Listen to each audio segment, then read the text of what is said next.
High, আমি ঐশী। তো কেমন আছো তোমরা সবাই? চলে আসলাম আজকে আবারও একটা নতুন মিনি ব্লগ নিয়ে।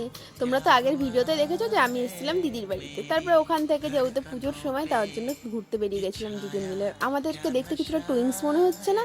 হ্যাঁ হ্যাঁ, আমিও জানি একই রকমই লাগছে, কারণ আমাদের ড্রেসটা একই ছিল দুজনেরই। আমরা ম্যাচিং করেই কিনেছিলাম যে পরবো বলে একসাথে। তারপরে আমরা চলে গেছিলাম শ্রীভূমির ঠাকুর দেখতে। কিন্তু আমি যেমন শুনেছিলাম যে যেমন পরিমাণে ভিড় হয়, বিশ্বাস করো সেই আন্দাজে ভিড় কমই ছিল। আমি জানি না এটা আমরা আগে আগে গেছিলাম বলে ভিড়টা কম ছিল কিনা, কিন্তু প্যান্ডেলটা খুবই সুন্দর হয়েছিল। ভিড় কম থাকলেও আমরা কিন্তু আনন্দ করতে চাইনি। আর পুজোর মধ্যে একটু ঠেলাঠেলি ভিড় না হলে ভালো লাগে, কিন্তু প্যান্ডেলের সামনে এসে দেখলাম এখানে ঠিক ভিড়ই আছে। তারপরে ভিড় ঠেলে আমরা চলে গেলাম ভিতরে। ভিতরে ঠাকুরের মুখটা এতটা মিষ্টি লাগছিল, তোমরা নিজেরাই দেখো, এত সুন্দর। কিন্তু ভিতরে আমাদের বেশি সময় দাঁড়াতে দেয়নি, বারবার বেরিয়ে যাওয়ার জন্য বলা হয়েছিল, আর শুধু ক্যামেরায় দেখা যাচ্ছিল ঠাকুরের মুখের থেকে।